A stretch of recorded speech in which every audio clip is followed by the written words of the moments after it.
That's only with a couple weeks of practice, so we ready. Back to records, does it ever get old? Nah, I never get old. I'm ready to go get another one tomorrow.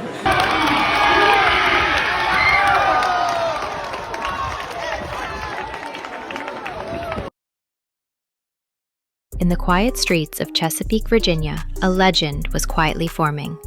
One that would soon rock the world of track and field to its very core. QuincyWilson wasn't just another athletic kid with big dreams. He was the real deal, a once-in-a-generation phenom with a stride that turned heads long before he hit the national spotlight. His parents, Monique and Roy Wilson, recognized that fire early and made a bold move, relocating to Gaithersburg, Maryland, just so Quincy could attend Bullis School, a powerhouse of high school track. That decision would change everything. Bullis didn't just give him a team, it gave him a launch pad. Surrounded by elite coaching, intense competition, and a culture of excellence, Quincy thrived. Every practice became a proving ground, every race another step toward destiny. By 14, he wasn't just running, he was dominating, torching through competition and collecting his 5th AAU Junior Olympic gold in the 400 meters, with a time that left even college athletes stunned, 47.77 seconds. It wasn't just talent, it was a statement. A teenager moving like a seasoned pro. Coaches began to whisper, rivals started to notice. National record, 3:11:87 is the time to beat, and they're gonna do it, And a storm was clearly brewing. QuincyWilson wasn't waiting for permission, he was coming for the crown. QuincyWilson wasn't just a name anymore, he was a headline, and 2024 would be the year he kicked the door wide open. In March, he shattered the under-18 indoor world best in the 400 meters, clocking 45.76 seconds and making it look effortless. But he wasn't done. Just months later, he lined up on the outdoor track in Gainesville and dropped an unfathomable 44.20 seconds, a time not just historic for someone his age, but one of the fastest clocked by anyone, anywhere, that year. The track community lost its mind. This wasn't some high school kid running a fluke. This was polished, refined, world-class execution from a 17-year-old. Coaches, Olympians, and analysts started breaking down his stride, his breathing patterns, his split times. Everything about him screamed elite. The comparisons to professional athletes weren't generous, they were accurate. He had power in his push-off, control in his turns, and composure at the finish line. It was terrifying, in the best way possible. For Quincy, it wasn't just about winning races, it was about redefining what was possible. Every time he stepped on the track, he brought a storm with him. The question was no longer if he'd be great, but how soon the world would have to catch up. When QuincyWilson placed 6th at the U.S. Olympic trials in the 400 meters, most assumed his Olympic dreams would be deferred. But Team USA saw something more, something undeniable.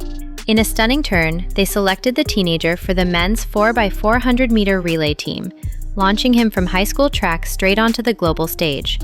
At just 17 years old, QuincyWilson became the youngest male track athlete ever to represent the United States at the Olympic Games.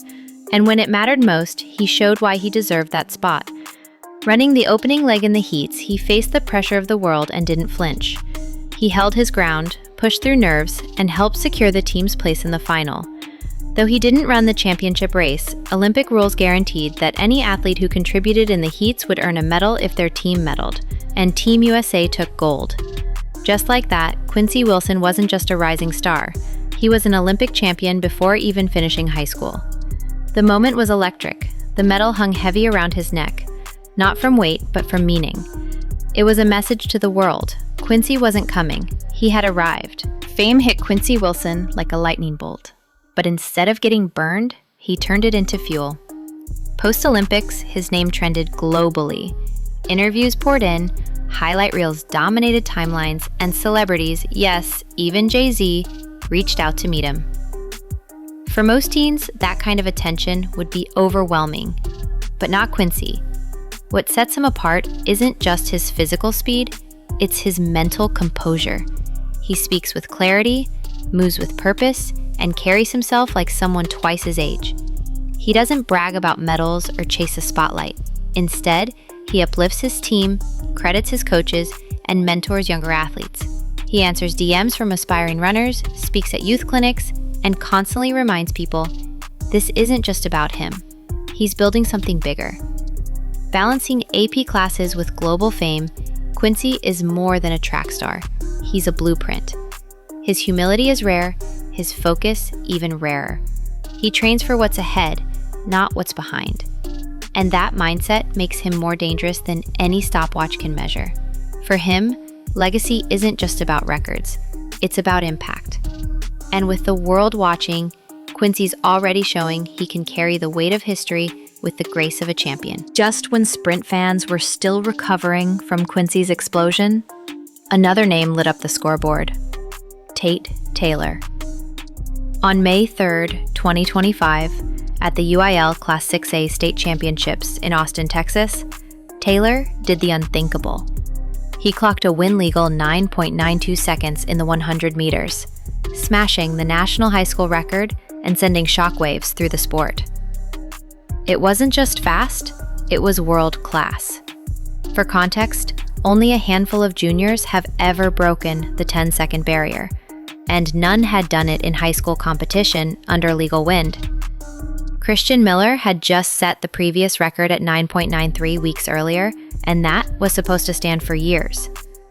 But Taylor stepped up, exploded out of the blocks, and never looked back.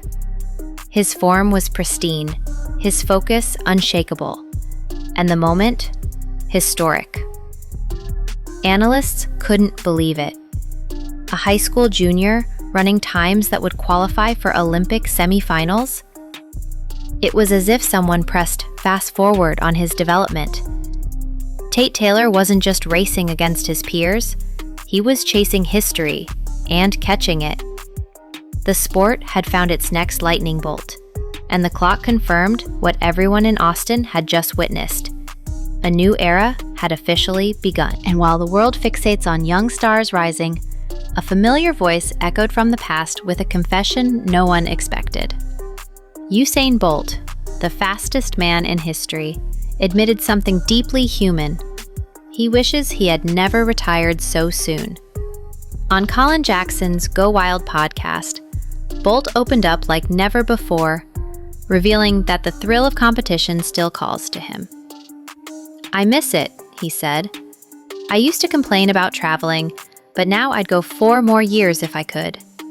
He spoke candidly about skipping Tokyo, saying he thought his dominance had earned him an early exit, but now he questions that choice. Even considered a comeback in 2019, only to be shut down by longtime coach Glenn Mills. Hearing Bolt express regret struck a chord, not just with fans, but with the new generation who grew up watching him. At 38, he's not looking to return, but his influence remains. He's mentoring future stars, praising young sprinters like Gout Gout, and encouraging others to train smarter and dream bigger. Bolt's story reminds us that even the greatest feel the pull of unfinished business. And now, through his words, he's still changing the game. Usain Bolt may have stepped off the track, but the lanes he once ruled are now being torn apart by names like QuincyWilson and Tate Taylor. Young, hungry, and unafraid of history. Wilson shattered Olympic barriers at 17, while Taylor just rewrote sprinting standards with his 9.92 and 21.4 double. Together, they're not just breaking records, they're breaking norms. And it's happening fast.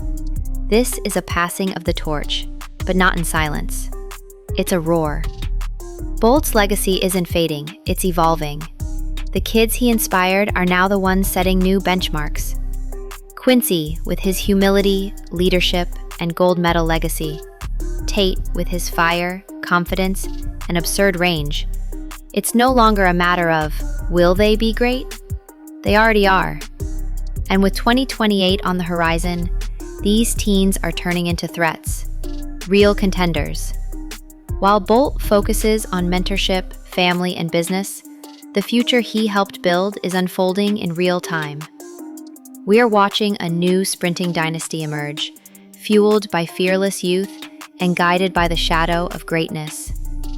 So don't blink, because with talents like Wilson and Taylor rewriting the rules, the sport is entering a golden age once again.